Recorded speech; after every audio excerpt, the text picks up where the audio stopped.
അംശമായി താനേ നീ എന്നിൽ കാലങ്ങൾ മുന്നേ വന്നു.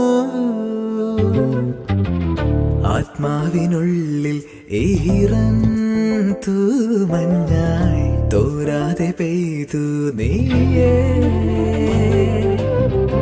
പൂവാടി തേടി പറന്നു നടന്ന ശലഭമായി നിൻ കാൽപ്പാടു തേടി അലഞ്ഞു ഞാൻ.